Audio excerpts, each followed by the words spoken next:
প্রিয় ছাত্রছাত্রীরা, আজকে আমি তোমাদেরকে এই ভিডিওর মাধ্যমে ক্লাস 6-এর পরিবেশ বিজ্ঞানের যে সমস্ত প্রশ্নগুলো দেওয়া হয়েছে 4 নম্বর স্কুলে, সেগুলো আলোচনা করবো আজকে আমরা এই ভিডিওর মাধ্যমে। তোমরা ভিডিওটা শুরু থেকে অবশ্যই দেখবে, আর চ্যানেল যদি নতুন হয়ে থাকে অবশ্যই তোমরা চ্যানেলটাকে সাবস্ক্রাইব করে রাখবে। পরবর্তী যে স্কুলগুলো আছে সেগুলো প্রশ্নোত্তর পাওয়ার জন্য, এবং এর আগের যে স্কুল ছিল সেগুলো আলোচনা করে দিয়েছি আমরা, প্লেলিস্ট থেকে তোমরা সেগুলো পেয়ে যাবে। অবশ্যই সেই প্রশ্নোত্তরগুলো দেখে নিও সেখান থেকে।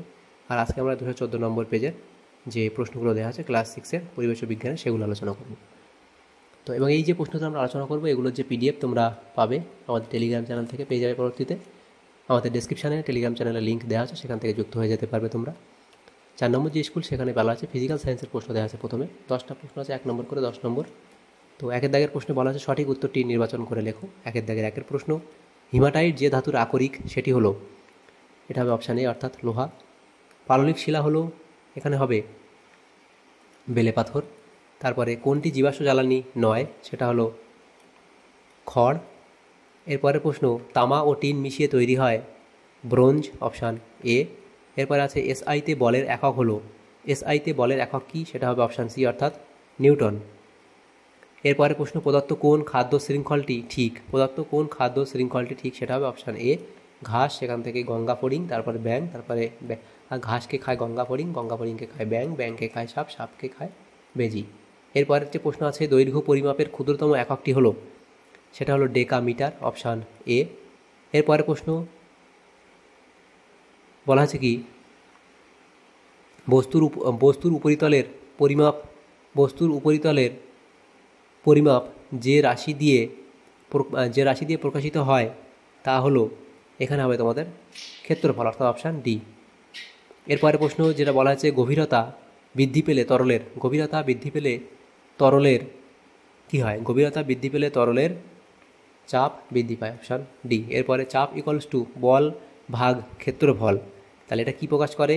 আচ্ছা, এই সূত্রটি থেকে পেরেকের ক্ষেত্রে চাপ বাড়ানোর কোন নীতিটি কাজে লাগানো হয়েছে, এটা হবে ক্ষেত্রফল কমানো হয়েছে। এরপরের প্রশ্ন দেখো দেওয়া হয়েছে কি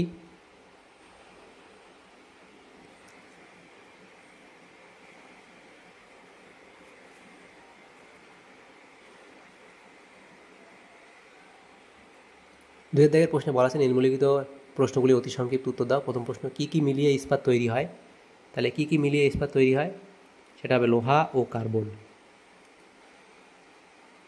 লোহা ও কার্বন মিশিয়ে ইস্পাত তৈরি হয়। এলপিজি এর পুরো নাম লেখো, তাহলে লিখবে লিকুইফাইড পেট্রোলিয়াম গ্যাস,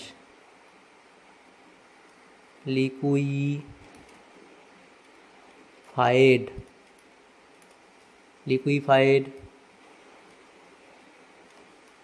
পেট্রোলিয়াম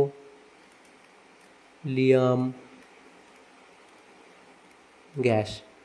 শূন্যস্থান পূরণ করো। ইলেকট্রিক ইস্ত্রি চালু করা হলে ড্যাশ শক্তি তাপ শক্তিতে রূপান্তরিত হয়, আর ইলেকট্রিক ইস্ত্রি চালু করা হলে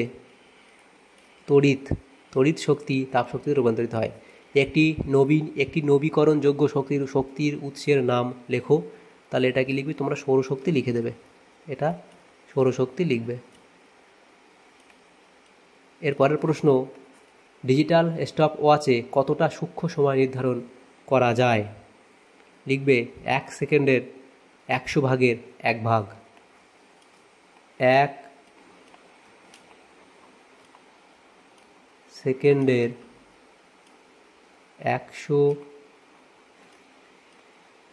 ভাগের 1 ভাগ, এরকম একটা তোমাদের সূক্ষ্ম সময় নির্ণয় করা যায়।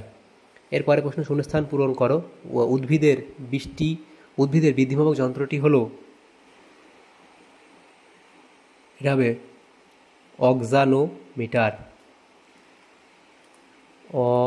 দন্ত ছয় কয় আকা, দন্তান্নয় ওকা, অক্সানো, একসাথে লিখবে, অক্সানো জায়গা নেই বলে নিচে লিখেছি আমি, অক্সানোমিটার। শূন্যস্থান পূরণ করো। 1 কিলো পাস্কাল সমান সমান ড্যাশ পাস্কাল, 1 কিলো পাস্কাল সমান সমান 1000 পাস্কাল। এরপরের প্রশ্ন দেওয়া হচ্ছে বাতাসের গতিবেগ বাড়লে চাপ বাড়ে না কমে, এটা হবে চাপ কমে। যেগুলো দুটি প্রশ্ন উত্তর দাও। প্রথম যে প্রশ্ন এখানে দেওয়া হয়েছে জীবাশ্ম বলতে কী বোঝো, এই প্রশ্নগুলো নেক্সট পেজে আমরা আলোচনা করবো। 2 নম্বর করে দেওয়া হয়েছে প্রত্যেকটা প্রশ্নমান। তারপরে প্রশ্ন 4 দাগের এগুলো 3 নম্বর করে দেওয়া হয়েছে, সেগুলো আলোচনা করবো নেক্সট পেজে। দেখো প্রথম প্রশ্ন কি জীবাশ্ম বলতে কী বোঝা, তাহলে জীবাশ্ম কী সেটা লিখবে, উদাহরণ দেবে। তারপরে দেখো 2 দাগের প্রশ্ন, ব্রিজ কেন ইস্পাত দিয়ে তৈরি করা হয়? তাহলে ব্রিজ ইস্পাত দিয়ে তৈরি করার কারণ লিখবে, এই পয়েন্টগুলো লিখে দেবে। ম্যাগমা কাকে বলে লিখবে। তারপরে 4 দাগের যে প্রশ্ন ছিল 4 দাগের 1, বেগের এসআই এককটি লেখো। তাহলে মিটার প্রতি সেকেন্ড বা মিটার পার সেকেন্ড বেগের একক প্রাথমিক লব্ধ, সেটা ব্যাখ্যা করবে। স্টপওয়াচের 2টি ব্যবহার লেখো, তাহলে 2টি ব্যবহার লিখবে। স্টপওয়াচ কী কী কাজে ব্যবহার করা হয় সেটা লিখলে। এরপরের যে প্রশ্ন 3 দাগে বলা আছে খাদ্য পিরামিড কী, তাহলে খাদ্য পিরামিড সম্পর্কে তোমরা এখানে লিখে দিলে এই অবধি। এবং এরপরে আছে কি খাদ্য পিরামিডের প্রতিটি স্তরকে কী বলে, তাহলে খাদ্য পিরামিডের প্রতিটি স্তরকে পুষ্টি স্তর বা ট্রপিক লেভেল বলা হয়। এরপরে 4 দাগের প্রশ্ন, লিন্ডম্যানের 10% সূত্রটি লেখো। তাহলে লিন্ডম্যানের সূত্র বলে লিখবে, প্রতিটি পুষ্টি স্তরে গৃহীত শক্তি 10% ওই পুষ্টি স্তরে জীবদের দেহ গঠনের কাজে লাগে, যা পরবর্তী পুষ্টি স্তরে জীবেরা গ্রহণ করতে পারে। বাকি 90% শক্তির স্থানান্তকরণ হয় না।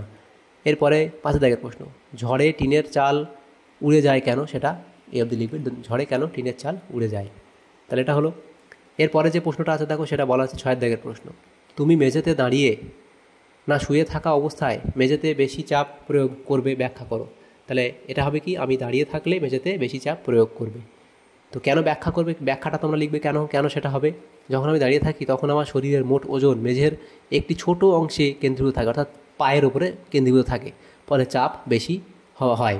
অন্যদিকে শুয়ে থাকলে আমার ওজন শরীরের বড় অংশে ছড়িয়ে পড়ে, ফলে চাপ কম হয়। কারণ কি, শুয়ে থাকলে পুরো বডিটা মেঝের সাথে টাচ হয়ে থাকে, সেই জন্য মানে পুরো বডির ওজন একটা ভাগ করে ওজনটা কিন্তু সেই মেঝের উপরে পড়ে, তাহলে সেজন্য ভাগ হয়ে থাকে, তখন সেক্ষেত্রে কি চাপ কম হয়। এরপরে 7 দাগের প্রশ্নে কী বলা আছে, বাঁধের তলদেশ চওড়া করা হয় কেন। তাহলে বাঁধের তলদেশ কেন চওড়া করা হয় সেটা তোমরা লিখবে, এই অবধি লিখে দেবে। তারপরে যে প্রশ্নগুলো আছে দেখো, লাইফ সায়েন্সের প্রশ্ন 4টে প্রশ্ন আছে, 1 নম্বর করে 4 নম্বর দেওয়া আছে। 1 দাগে সঠিক উত্তরটি নির্বাচন করে লেখো, সেটা এখানে তোমাদের বলা আছে। তো দেখো প্রথম প্রশ্ন কি আছে, হৃৎপিণ্ডের যে প্রকোষ্ঠ থেকে অধিক অক্সিজেনযুক্ত রক্ত সারা দেহে ছড়িয়ে পড়ে তা হলো, এটা হলো বাম নিলয়। এরপরে মানব দেহে গ্যাসীয় আদান প্রদান ঘটে ফুসফুসের বায়ুথলির মাধ্যমে। দেহভর সূচক 43 হলে এই অবস্থাকে কি বলা হয়, স্থূলত্ব।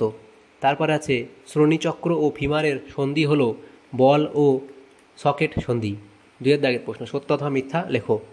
তাহলে সেখানে প্রথম প্রশ্ন, লালারসে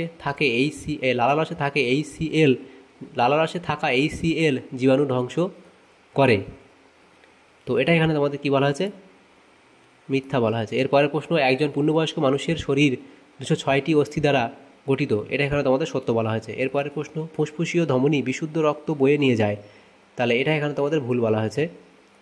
এরপরে প্রশ্ন, দেহভর সূচক নির্ণয়ের সূত্র হলো দেহভর সূচক সমান ওজন বাই উচ্চতা তার স্কয়ার, এটাও এখানে ঠিক বলা হয়েছে। এরপরে 3 দাগের প্রশ্ন 4 দাগের প্রশ্নগুলো নেক্সট পেজে আলোচনা করব। 3 দাগের প্রথম প্রশ্ন ছিল 3 দাগের প্রশ্ন ছিল কি, শিরা ও ধমনীর একটি পার্থক্য লেখো। তাহলে এখানে শিরা এবং এদিকে ধমনীর একটি পার্থক্য লিখতে বলা হয়েছে। তো দেখো এটা লিখবে, শিরার গঠনগত পার্থক্যের মধ্যে পড়ে উৎপত্তি ও মিলনস্থল, গঠন এবং কপাটিকা, এই 3টে পার্থক্য দেওয়া আছে, যেগুলো একটা লিখলেই হবে। আবার কার্যগত পার্থক্যের মধ্যে কী পড়ে, শিরার কী কাজ, ধমনীর কী কাজ। তোমরা এখানে একটা পার্থক্য লিখতে বলা আছে, যে কোনো এখানে এতগুলো দেওয়া আছে, যার মধ্যে একটা পার্থক্য লিখে দিলেই হয়ে যাবে। এরপরে প্রশ্ন, এই প্রশ্নের সাথে পরে পাঠ কী ছিল, শ্বেত রক্তকণিকার একটি কাজ লেখো। তাহলে শ্বেত রক্তকণিকার কাজ, একটি কাজ লিখতে বলা হয়েছে। তো এখানে আমরা এতগুলো কাজ লিখেছি, আগ্রাসনের মাধ্যমে জীবাণু ধ্বংস, অ্যান্টিবডি উৎপাদন, হেপারিন ক্ষরণ এবং হিস্টামিন ক্ষরণ ইত্যাদি 4টে এখানে কাজ লিখে দেওয়া হয়েছে। এই 4টে কাজ লেখা আছে, যে কোনো এখান থেকে তোমরা একটা কাজ লিখলেই হবে। এরপরের প্রশ্নগুলো দেখো, তোমাদের সুবিধার্থে বেশি করে কাজ এখানে মানে প্রশ্নের বেশি অপশান দিয়ে দেওয়া হয়েছে, অর্থাৎ একটা পার্থক্য চাইলে 2টো ভাবে তার বেশি দেওয়া হয়েছে, একটা কাজ চাইলে 2টো বা 3টে করে উদাহরণ দেওয়া হয়েছে তোমাদের সুবিধার্থে। তোমরা এখান থেকে একটা করে লিখতে বললে একটা করেই পরীক্ষার খাতায় লিখবে। এরপরের প্রশ্ন পারলে বেশি লিখবে, কারণ নাম্বার তো কাটবে না বেশি লিখলে।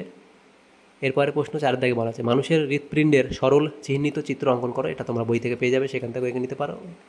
এটা দেখো এখানে পুরো এটা এঁকে দেওয়া হয়েছে হৃৎপিণ্ড। এরপরে প্রশ্ন অথবা দিয়ে প্রশ্ন ছিল, অস্থিসন্ধি কাকে বলে, কলম দিয়ে লেখার সময় বুড়ো আঙুলে কোন অস্থিসন্ধি কাজ করে, সেটাই অবধি লিখবে। তাহলে আমাদের দেখো এখানে যে সমস্ত প্রশ্নগুলো ছিল, সমস্ত প্রশ্নের উত্তর আমরা আলোচনা করলাম আজকে এই ভিডিওর মাধ্যমে। ক্লাস 6-এর পরিবেশ বিজ্ঞান যে প্রশ্নগুলো ছিল 4 নম্বর স্কুলের সমস্ত প্রশ্নের উত্তর আলোচনা করলাম আজকে এই ভিডিওর মাধ্যমে। তোমাদের যদি সামনে উপকার এসে থাকে ভিডিওটা, অবশ্যই একটা লাইক করবে আর বেশি করে বন্ধুদের সাথে শেয়ার করবে। আর পরবর্তী যে স্কুলগুলো আছে সেগুলোর প্রশ্ন উত্তর পাওয়ার জন্য অবশ্যই তোমরা আমাদের চ্যানেলটাকে সাবস্ক্রাইব করে রাখবে। Thanks for watching.